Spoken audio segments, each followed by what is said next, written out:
मैं पूछता हूँ सर, क्या हम लोग अपने राम भगवान जो आज रामनवमी का दिन है वहाँ मंदिर पे जाके पूजा भी नहीं कर सकते क्या सर? हम अपना अधिकार मांगने के लिए हम मंदिर जाने वाले थे, लेकिन इस टाइप से पुलिस वाले द्वारा मिसबिहेव किया गया। राम भगवान का रामनवमी मनाने के लिए गए थे, लेकिन जिस प्रकार से वहाँ पे दुर्व्यवहार किया था वह निंदनीय था। एक प्रकार के आर्टिकल जो 25 है वो हम लोगों का हनन हो गया है। मध्य प्रदेश और छत्तीसगढ़ जैसे राज्यों में बीएड शिक्षकों का विरोध पिछले कुछ समय से चर्चा में रहा है, लेकिन छत्तीसगढ़ में यह मुद्दा 2025 की रामनवमी के दिन एक नया मोड़ ले चुका है।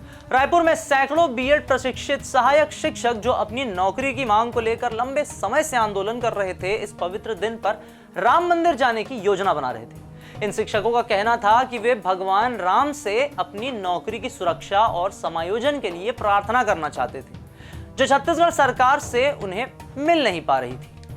ये शिक्षक पहले से ही अपनी नौकरी खोने के दर्द से गुजर रहे थे, क्योंकि छत्तीसगढ़ हाई कोर्ट के एक फैसले के बाद उनकी बीएड डिग्री को प्राइमरी शिक्षक पदों के लिए अयोग्य मान लिया गया था। इस वजह से करीब 2897 शिक्षकों की नौकरी दिसंबर 2024 में खत्म कर दी गई थी। रामनवमी के दिन ये शिक्षक एकजुट होकर रायपुर के राम मंदिर की ओर बढ़े ताकि अपनी मांगों के लिए दैवीय आशीर्वाद मांग सके, लेकिन उनकी यह यात्रा पूरी नहीं हो पाई क्योंकि पुलिस ने उन्हें रास्ते में ही रोक दिया। इस पूरे मामले में किस हद तक पुलिस की बदसलूकी नजर आई है, क्या बीती है उन शिक्षकों पर, क्या है शिक्षकों के आरोप उनके संवैधानिक अधिकारों को लेकर, करेंगे सभी जानकारी आपसे साझा। नाम हमारा आशीष गुप्ता, आप देखना शुरू कर चुके हैं NH24/7 डिजिटल। 7 अप्रैल 2025 को रामनवमी के दिन सुबह सुबह रायपुर के बीएड शिक्षक तूता धरना स्थल से निकले और राम मंदिर की ओर बढ़ने लगे। उनके हाथों में भगवा झंडे और प्रार्थना की माला थी। वे शांति से अपनी धार्मिक यात्रा शुरू करना चाहते थे, लेकिन तेलीबांधा तालाब के पास पुलिस बल ने उन्हें रोक दिया। पुलिस का कहना था कि शिक्षकों के पास इस तरह के जुलूस या प्रदर्शन की अनुमति नहीं थी। इसके इतर शिक्षकों का कहना था कि उनके पास परमिशन है। इसके बावजूद शिक्षकों ने तर्क दिया कि वो कोई विरोध प्रदर्शन नहीं कर रहे हैं, बल्कि सिर्फ मंदिर जा रहे हैं। लेकिन पुलिस ने उनकी बात नहीं मानी और बल प्रयोग करते हुए उन्हें आगे बढ़ने से रोक दिया गया। इस पूरे घटनाक्रम के कुछ विजुअल्स हम आपसे साझा करना चाहेंगे।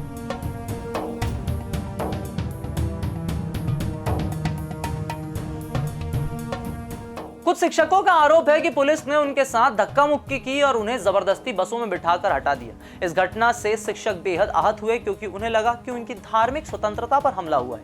एक शिक्षक ने कहा, हम सिर्फ प्रार्थना करने जा रहे थे, लेकिन हमें अपराधी की तरह रोका गया।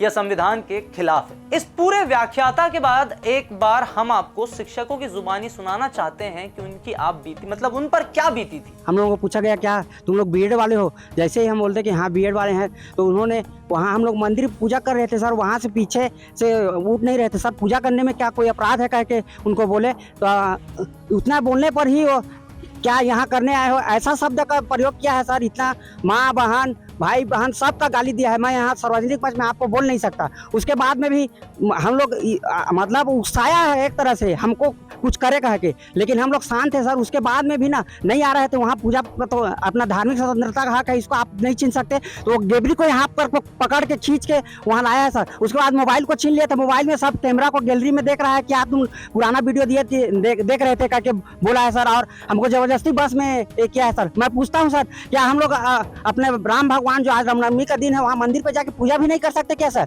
शिक्षकों का मानना है कि पुलिस का यह कदम असंवैधानिक था। भारतीय संविधान के अनुच्छेद 25 के तहत हर नागरिक को अपनी धार्मिक स्वतंत्रता का अधिकार है। रामनवमी जैसे पवित्र दिन पर मंदिर जाने की उनकी योजना को रोकना उनके इस मौलिक अधिकार का उल्लंघन माना जा रहा है।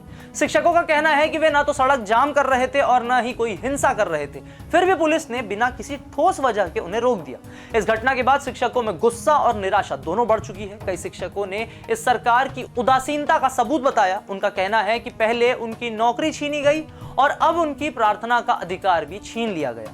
सोशल मीडिया पर भी इस घटना की चर्चा शुरू हो चुकी है, जहां लोग इसे धार्मिक स्वतंत्रता पर हमला बता रहे हैं। अब इस पूरे मामले को लेकर सरकार और पुलिस की स्थिति क्या है, इस पर भी एक नजर डालते हैं। पुलिस और छत्तीसगढ़ सरकार की ओर से अभी इस मामले पर कोई भी आधिकारिक बयान नहीं आया है, लेकिन सूत्रों के मुताबिक पुलिस का कहना है कि यह कदम कानून व्यवस्था बनाए रखने के लिए उठाया गया था। किस प्रकार की कानून व्यवस्था, जब उन लोगों के पास किसी भी प्रकार का चक्का जाम करने या किसी भी प्रकार का हुड़दंग करने का कोई एजेंडा या मोटिव ही नहीं था। वो सिर्फ अपनी प्रार्थना करने राम मंदिर जा रहे थे शिक्षक। खैर, पुलिस को शायद आशंका थी कि शिक्षकों की यह यात्रा एक बड़े प्रदर्शन में बदल सकती है, क्योंकि बीएड शिक्षकों का आंदोलन पहले से ही राज्य में चर्चा में है। पिछले कुछ महीनों से इन शिक्षकों ने सड़क जाम, भूख हड़ताल, बाल काटने जैसे कदम भी उठाए हैं, जिससे सरकार पर दबाव तो बढ़ा है।